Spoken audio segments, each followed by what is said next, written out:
Hello students, we have to start second lesson of chemistry and the name of the chapter is structure of atom. As the name says, we are going to discuss the structure of atom or the inside of an atom which you have already done in class 9th. आपको basics class 9th में समझाए गए हैं जहाँ पे सबसे पहले आपको एटम की मीनिंग बताई गई और उसके बाद जो सबसे पहली थ्योरी आपको पढ़ाई गई वो एटॉमिक थ्योरी थी जो जॉन डाल्टन ने प्रपोज की थी। और ये थ्योरी बहुत ही इम्पोर्टेंट है क्योंकि यही थ्योरी जो है एक तरह से लैंडमार्क है in the history of chemistry, जहाँ से हम एटम और फिर उसके बाद उसको डिटेल में स्टडी करते गए। उसके साथ साथ आपने वहाँ पे और क्या पढ़ा कि एटम के अंदर कुछ पार्टिकल्स होते हैं जिन्हें हम सब एटॉमिक पार्टिकल्स कहते हैं और उनकी डिस्कवरीज की बात हुई, इलेक्ट्रॉन, प्रोटॉन और न्यूट्रॉन। उसके बाद उनके अरेंजमेंट की भी बात क्लास 9 के चैप्टर्स में हुई है कि इलेक्ट्रॉन, प्रोटॉन और न्यूट्रॉन यानी कि सब एटॉमिक पार्टिकल्स या फंडामेंटल पार्टिकल्स ऑफ एटम एक एटम के अंदर किस तरह से अरेंज होते हैं।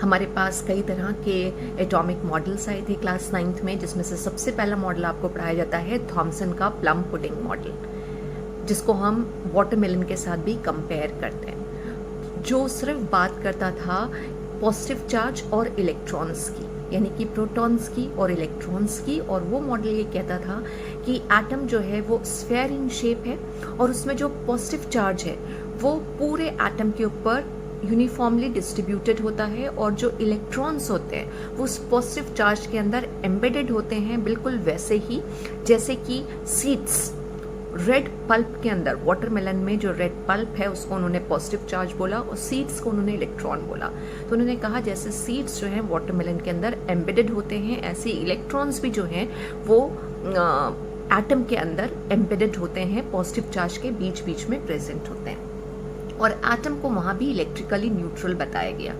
उसके बाद हमारे पास आया अर्नेस्ट रदरफोर्ड का एक्सपेरिमेंट, जिसे हम बोलते हैं अल्फा पार्टिकल स्कैटरिंग एक्सपेरिमेंट या फिर गोल्ड फॉइल एक्सपेरिमेंट। ये सब पूरी हिस्ट्री है और इस चैप्टर में हमें इसी को ही समझना है कि किस तरह से हम जो आज की डेट में बात करते हैं एटम के स्ट्रक्चर की, वो किस तरह से डिस्कवर हो गया है। तो फिर रदरफोर्ड ने अपने एक्सपेरिमेंट के बाद अपना मॉडल प्रेजेंट किया और उसमें उन्होंने न्यूक्लियस की बात करी और उन्होंने कहा कि जो पॉजिटिव चार्ज है वो एक्चुअली न्यूक्लियस के अंदर प्रेजेंट होता है और इलेक्ट्रॉन्स जो हैं वो उस न्यूक्लियस के चारों तरफ रिवॉल्व करते रहते हैं, ऑर्बिट्स में या एनर्जी शेल्स में प्रेजेंट होते हैं और रिवॉल्व करते रहते हैं। लेकिन कुछ चीज़ें रदरफोर्ड भी एक्सप्लेन नहीं कर पाए, जिनको हम बोलते हैं लिमिटेशंस ऑफ रदरफोर्ड्स मॉडल। और उसमें जो इम्पोर्टेंट हम लिमिटेशन की बात करते हैं कि रदरफोर्ड जो हैं वो एटम की स्टेबिलिटी को एक्सप्लेन नहीं कर पाए थे। और उसके बाद थोड़ा सा आपको डिटेलिंग करी गई थी बोर्स एटॉमिक मॉडल की और उसी के साथ साथ आपको शेल्स का कंसेप्ट समझाया गया था, एनर्जी शेल का, जो बोर के मॉडल के साथ आया था। तो इतना सारी चीज़ें तो हम अपनी प्रीवियस क्लासेस में पढ़ चुके हैं। तो इस चैप्टर में हम नया क्या पढ़ेंगे? इस चैप्टर में जो हम नया पढ़ेंगे वो हम बोर्स के मॉडल को और डिटेल में समझेंगे और साथ ही साथ क्वांटम मैकेनिकल मॉडल देखेंगे एटम का। और हमारे पास कंसेप्ट आएगा ऑर्बिटल्स का, सबशेल्स का कंसेप्ट आएगा। SPDF सबशेल्स की हम बात करेंगे और उनके अंदर ऑर्बिटल्स की बात करेंगे, उनके शेप की बात करेंगे, क्वांटम नंबर्स की बात करेंगे। काफ़ी सारी चीज़ें हैं इस चैप्टर में पढ़ने के लिए। तो हम सबसे पहले जो बेसिक्स हम पढ़ चुके हैं उसको हम यहाँ पेपर पे लिख के एक बार रिकॉल कर लेते हैं। तो फर्स्ट पॉइंट हमारे पास है कि ये जो वर्ड एटम है ये कहाँ से आया? तो बेसिकली ये ग्रीक लैंग्वेज से आया था और वो वर्ड है एटमॉस, जिससे ये ड्राइव हुआ है। और एटमॉस में ए मतलब होता है एब्सेंट और टोमॉस डिविजिबल। तो बेसिकली एटमॉस का मीनिंग है अनडिविजिबल, मीन्स जिसको फर्दर हम डिवाइड नहीं कर सकते, अनडिविजिबल होता है। देन दिस पहली थ्योरी एटम पे जो प्रपोज करी वो जॉन डाल्टन ने प्रपोज करी थी, और इस थ्योरी को हम बोलते हैं एटॉमिक थ्योरी। ये सबसे पहली थ्योरी है जो एटम के बारे में बात करती है और बहुत सक्सेसफुली बहुत सी चीज़ों को एक्सप्लेन भी करती है। मतलब अगर हम उस टाइम को देखें जब हमारे पास सारी नॉलेज और सारे रिसोर्सेज लिमिटेड थे, उसके बाद भी इस थ्योरी ने काफ़ी सारे पॉइंट्स को अच्छे से एक्सप्लेन किया और लॉ ऑफ केमिकल कॉम्बिनेशन को ये बहुत अच्छे से एक्सप्लेन करती है। एक एटम में जब हम बात करते हैं तो एक एटम में 3 सब एटॉमिक पार्टिकल्स प्रेजेंट होते हैं। बेसिकली ये पहले बोला गया कि एटम को हम फर्दर डिवाइड नहीं कर सकते, लेकिन उसके बाद माइकल फैराडे के एक्सपेरिमेंट जो हुए हैं इलेक्ट्रिसिटी और मैटर को लेकर, उसमें कई सारी चीज़ें निकल के आई कि matter can be divided further, और उसके अंदर जो 3 मेन पार्टिकल्स प्रेजेंट होते हैं जिनको हम फंडामेंटल पार्टिकल्स भी कहते हैं, मतलब एक एटम के अंदर ज़रूर प्रेजेंट होंगे, वो हैं इलेक्ट्रॉन, प्रोटॉन और न्यूट्रॉन। इलेक्ट्रॉन का सिंबल है ई, प्रोटॉन के लिए पी और न्यूट्रॉन के लिए N. Electron basically negatively charge होते हैं तो हम उसके साथ माइनस का साइन लगा देते हैं, ई माइनस। अब इनके डिस्कवरर की हम बात करें, जो हम ऑलरेडी सब पढ़ चुके हैं कि कैथोड रेज और एनोड रेज की डिस्कवरीज आपको बताई गई थी, और उनके साथ इलेक्ट्रॉन, प्रोटॉन और न्यूट्रॉन की डिस्कवरी की बात हुई थी। इनफैक्ट न्यूट्रॉन तो काफ़ी ईयर्स के बाद डिस्कवर हुए थे, जब मासेस में डिफरेंस आने लगा, एटम की जब मासेस निकाले जाने लगे और मासेस में डिफरेंस आने लगा, तो ये चीज़ निकल के आई कि इसके अंदर एक और पार्टिकल प्रेजेंट होगा जिसका मास जो है वो प्रोटॉन के मास के बराबर होना चाहिए, क्योंकि जो इलेक्ट्रॉन का मास है वो अपने आप में ऑलमोस्ट नेग्लिजिबल मास होता है। तो उसी के साथ हमारे पास 3 पार्टिकल्स हैं, इलेक्ट्रॉन जिसकी डिस्कवरी करी थी जे थॉमसन ने, उसके बाद प्रोटॉन जिसकी डिस्कवरी के लिए 2 लोगों को क्रेडिट जाता है, गोल्डस्टीन जिन्होंने कैनाल रेस की बात करी थी, और रदरफोर्ड जिन्होंने अपने एक्सपेरिमेंट से न्यूक्लियस डिस्कवर किया था और कहा था कि जो पॉजिटिव चार्ज है एटम का या प्रोटॉन्स हैं वो न्यूक्लियस के अंदर प्रेजेंट होते हैं। और प्रोटॉन की डिस्कवरी के बहुत साल बाद न्यूट्रॉन डिस्कवर हुए और उसकी डिस्कवरी का क्रेडिट जाता है जेम्स चैडविक को। उन्होंने न्यूक्लियर रिएक्शन के थ्रू न्यूट्रॉन को डिस्कवर किया था। तो इलेक्ट्रॉन के अगर हम प्रॉपर्टीज की भी बात करें तो सिंबल तो हमने देख लिया, मास आपको मोल कंसेप्ट में कई जगह पे ज़रूरत पड़ सकती है, तो आपको मास और चार्ज इलेक्ट्रॉन का पता होना चाहिए। अगेन बहुत छोटे होते हैं इलेक्ट्रॉन्स, इसलिए हम जनरली जो मास रिप्रेजेंट करते हैं ग्राम में रिप्रेजेंट करते हैं, और मास है 9.1 × 10⁻² ग्राम, और इलेक्ट्रॉन पे जो चार्ज है वो है नेगेटिव में 1.6 × 10⁻19 कूलम। ये सी जो है ये कूलम को रिप्रेजेंट करता है। सेम में प्रोटॉन के मास की बात करें तो 1.6 × 10⁻24 ग्राम है, और चार्ज जो है पॉजिटिव में उतना ही चार्ज होता है जितना इलेक्ट्रॉन पे चार्ज है, लेकिन पॉजिटिव में होगा। न्यूट्रॉन की बात करें तो न्यूट्रॉन का मास और प्रोटॉन का मास ऑलमोस्ट सेम होता है, लेकिन जो चार्ज होता है न्यूट्रॉन पे वो 0 है, यानी जो न्यूट्रॉन्स होते हैं वो न्यूट्रल होते हैं, उन पे कोई चार्ज प्रेजेंट नहीं होता। ये जो प्रोटॉन्स और न्यूट्रॉन्स हैं इनको हम बोलते हैं nucleons, means together protons and neutrons are called nucleons, और इनकी प्रेजेंस कहाँ होती है, ये न्यूक्लियस के अंदर प्रेजेंट होते हैं। और इलेक्ट्रॉन्स कहाँ प्रेजेंट होते हैं, electrons are present in energy shells या आउटसाइड द न्यूक्लियस, या फिर हम बोलते हैं एक्स्ट्रा न्यूक्लियर स्पेस। न्यूक्लियस के बाहर का जितना भी स्पेस है वो कहलाता है एक्स्ट्रा न्यूक्लियर स्पेस, जिसको हम एनर्जी शेल्स भी बोल देते हैं।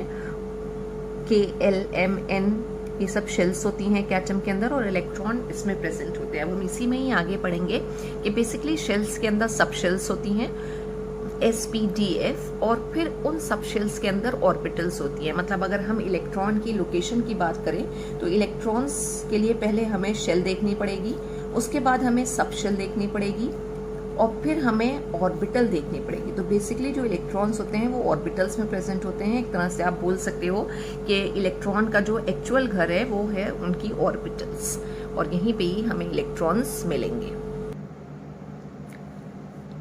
अब अगर हम इन सब एटॉमिक पार्टिकल्स के अरेंजमेंट की बात करें कि एक एटम में ये कहाँ पे और किस तरह से प्रेजेंट होते हैं, तो उनके अरेंजमेंट को ही बेसिकली हम बोलते हैं मॉडल या फिर एटॉमिक मॉडल। अब बहुत सारे मॉडल्स प्रेजेंट हुए होंगे, लेकिन जो टेक्स्ट बुक में हमें सबसे पहला मॉडल पढ़ने को मिलता है वो है थॉमसन्स का मॉडल। G.T. थॉमसन और उनके स्टूडेंट थे, वो भी थॉमसन ही थे, तो उन्होंने दोनों ने मॉडल प्रेजेंट किया था और उस मॉडल को हम बोलते हैं प्लम पुडिंग मॉडल या फिर वाटरमेलन मॉडल, जिसमें उन्होंने कहा कि एटम जो है वो एक पुडिंग की तरह है, एक स्फेयर की तरह है, या जो वाटरमेलन का रेड पार्ट है वाटरमेलन की तरह स्फेरिकल है, और वाटरमेलन का जो रेड पार्ट है वो पॉजिटिव चार्ज है और इलेक्ट्रॉन्स बिल्कुल वाटरमेलन के सीड्स की तरह हैं। या प्लम पुडिंग में जो प्लम्स प्रेजेंट होते हैं केक के अंदर, प्लम पुडिंग केक में इलेक्ट्रॉन्स बिल्कुल वैसे ही हैं। लेकिन ये मॉडल सक्सेसफुल नहीं हुआ या फेल हो गया जब रदरफोर्ड ने अपना एक्सपेरिमेंट किया, फेमस एक्सपेरिमेंट जिसे हम गोल्ड फॉइल एक्सपेरिमेंट या अल्फा पार्टिकल स्कैटरिंग एक्सपेरिमेंट कहते हैं। 1911 में अर्नेस्ट रदरफोर्ड ने अपने को-वर्कर्स के साथ ये एक्सपेरिमेंट परफॉर्म किया था और इसी एक्सपेरिमेंट के साथ हमारे पास आया था न्यूक्लियस। तो इस रदरफोर्ड्स मॉडल और एटम के साथ हमारे पास आया न्यूक्लियस की डिस्कवरी हुई और उनके मॉडल को हम जो जानते हैं, जिस नाम से जानते हैं, वो है न्यूक्लियर एटॉमिक मॉडल बोला जाता है। And I hope you remember कि उन्होंने एक गोल्ड की फॉइल यूज़ करी थी जिस पे उन्होंने अल्फा पार्टिकल को बम्बार्ड कराया था। अब अल्फा पार्टिकल्स क्या होते हैं? बेसिकली हीलियम न्यूक्लियस में से अगर हम इलेक्ट्रॉन्स को निकाल दें तो हमारे पास आएगा He2+। ये 2 इलेक्ट्रॉन्स निकल गए, तो ये जो आ रहा है di positive charge helium nucleus, यानी हीलियम के पास सिर्फ 2 ही इलेक्ट्रॉन होते हैं, वो दोनों इलेक्ट्रॉन्स निकल चुके हैं, तो सिर्फ न्यूक्लियस बचा है। This is only called alpha particles. तो अल्फा पार्टिकल्स बेसिकली जो होते हैं वो पॉजिटिवली चार्ज पार्टिकल्स होते हैं, हैवी होते हैं, पेनिट्रेटिंग पार्ट थोड़ी कम होती है। बेसिकली 3 पार्टिकल्स हैं, अल्फा, बीटा और गामा, जिसमें से अल्फा की जो पेनिट्रेटिंग पार्ट है सबसे कम और गामा की सबसे ज़्यादा होती है। तो उन्होंने हीलियम पार्टिकल्स को गोल्ड फॉइल के ऊपर बम्बार्ड किया था। अब उन्होंने गोल्ड फॉइल ही क्यों चूज करी? क्योंकि गोल्ड फॉइल जो है वो मैलिएबिलिटी की प्रॉपर्टी सबसे ज़्यादा शो करती है अगर हम मेटल्स की मैलिएबल प्रॉपर्टी को कंपेयर करें। तो उन्होंने कई सारी मेटल्स ली होंगी और अल्टीमेटली जो उन्हें बेस्ट रिजल्ट मिला था वो गोल्ड फॉइल के साथ मिला था। और आपको याद होंगे कि उनके एक्सपेरिमेंट में 3 ऑब्जर्वेशन थे और फिर उन्होंने उसके बेसिस पर 3 कंक्लूजन निकाले थे। और ऑब्जर्वेशन यही थे कि most of the alpha particle went straight, जो ये शो कर रहा था कि एटम के अंदर काफ़ी एम्प्टी स्पेस है। सेकेंड ऑब्जर्वेशन ये था कि some alpha particles deflected from their path, जो ये शो कर रहा था कि वो जो अल्फा पार्टिकल्स हैं they are coming close to any force of repulsion के साथ, यानी कि अल्फा पार्टिकल भी पॉजिटिवली चार्ज हैं और अंदर कहीं पॉजिटिवली चार्ज कुछ प्रेजेंट है जिसके वो रिपेल होके डिविएट कर रहे हैं। और एक लास्ट जो उनका ऑब्जर्वेशन था वो था very very few rebound on its path, यानी जिस एंगल से गए थे उसी एंगल से वो वापस आ गए, जिससे उन्होंने ये कंक्लूजन निकाला था कि there is something hard rigid mass present inside the nucleus centre में प्रेजेंट है और अल्फा पार्टिकल उसको पेनिट्रेट नहीं कर पा रहे हैं और उससे टकरा कर अपने पाथ पे वो वापस आ रहे हैं।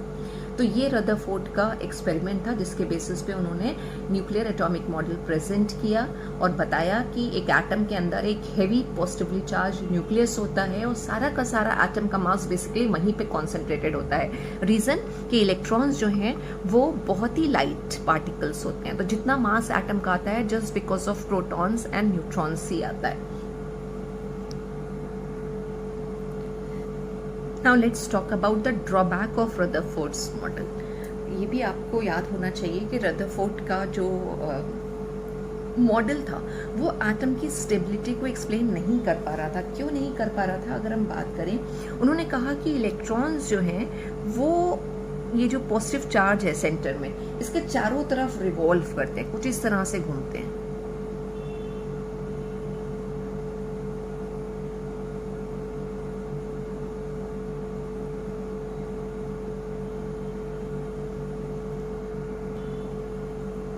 ये इलेक्ट्रॉन है, ये रिवॉल्व कर रहा है, हम ये एरो से दिखा देते हैं, है ना, ये रिवॉल्व कर रहा है।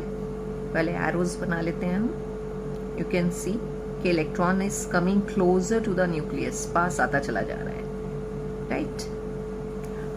हमारे पास थ्योरी है इलेक्ट्रोमैग्नेटिक थ्योरी, जो ये कहती है कि जब एक चार्ज पार्टिकल, आप देख सकते हो इलेक्ट्रॉन के ऊपर हमने चार्ज दिखाया है, इलेक्ट्रॉन नेगेटिवली चार्ज होते हैं, तो इलेक्ट्रोमैग्नेटिक थ्योरी ये कहती है कि जब एक चार्ज पार्टिकल मूव करता है under the influence of an attractive force, nucleus जो है एक अट्रैक्टिव फोर्स लगा रहा है जिसे हम न्यूक्लियर फोर्स कहते हैं, तो एक चार्ज पार्टिकल जब under the influence of some attractive force revolve करता है तो it will definitely lose some kind of energy in the form of electromagnetic radiations.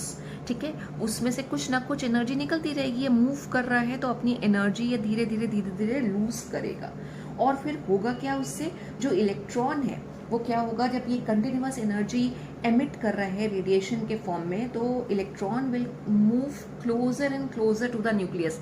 As you can see एक स्पाइरल पाथ फॉलो कर रहा है, जैसे यहाँ से चला, ये पूरा टर्न लिया, इसने रेडिएशन एमिट किए, तो ये देखो अब ये यहाँ पे आ गया, पहले ये इसका ओरिजिनल पाथ था, अब ये इसका ओरिजिनल पाथ है। ठीक है, तो हर टर्न के साथ ये अपनी कुछ ना कुछ एनर्जी को जो है वो एमिट कर रहा है, और it is coming closer to the nucleus.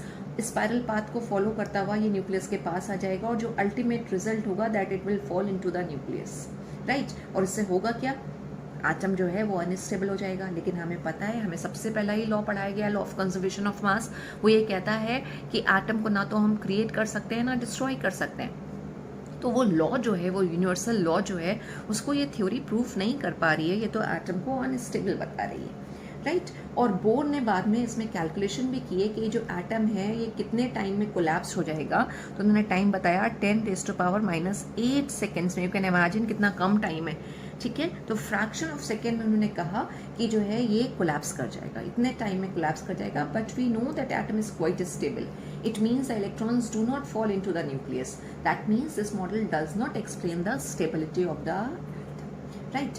अब इसी के साथ एक ड्रॉबैक और आता है, जो भी इस चैप्टर में जब हम अभी स्पेक्ट्रा के बारे में पढ़ेंगे कि एटॉमिक स्पेक्ट्रा या स्पेक्ट्रम किस तरह के होते हैं, तब हमें ये चीज़ क्लियर होगी। तो एक ड्रॉबैक हम और डिस्कस कर लेते हैं, वो ये है कि एटम अगर कंटिन्यूसली एनर्जी एमिट कर रहा हो, तो जब एनर्जी एमिट होती है तो हमें पता है स्पेक्ट्रम का फॉर्मेशन होता है। तो अगर कंटिन्यूसली एनर्जी एमिट कर रहा है तो जो स्पेक्ट्रम बन के आना चाहिए वो कंटिन्यूअस स्पेक्ट्रम होना चाहिए। आप पढ़ोगे बाद में कि दो तरह के स्पेक्ट्रम होते हैं, कंटिन्यूअस और डिसकंटिन्यूअस, और एटम के केस में हमें जो स्पेक्ट्रम मिलता है वो होता है डिसकंटिन्यूअस स्पेक्ट्रम, राइट।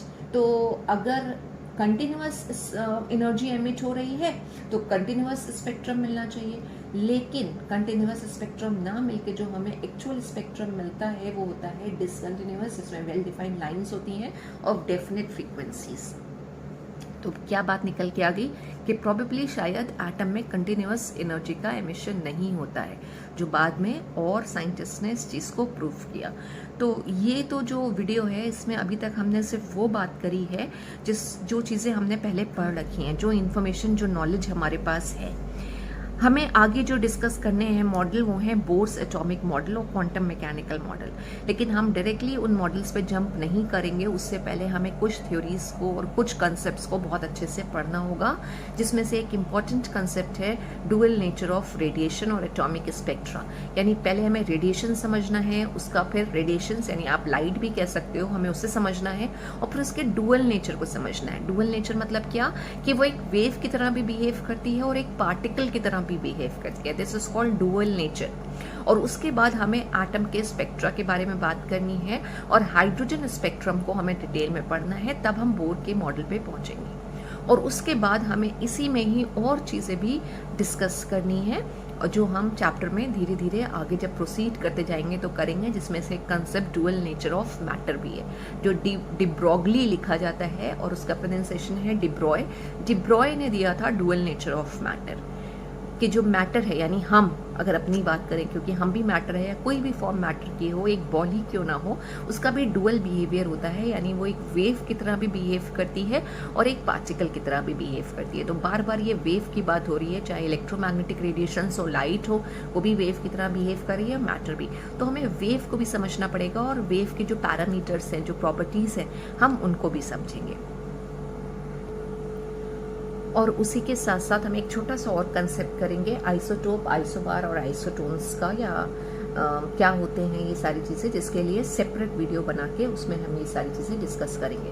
तो इस वीडियो में हमने सिर्फ एक इंट्रोडक्शन पार्ट किया है कि जब हम एटम के स्ट्रक्चर की बात करते हैं तो हमें क्या क्या चीज़ें अपने माइंड में रखनी है और कौन कौन से कंसेप्ट को हमें पढ़ना है.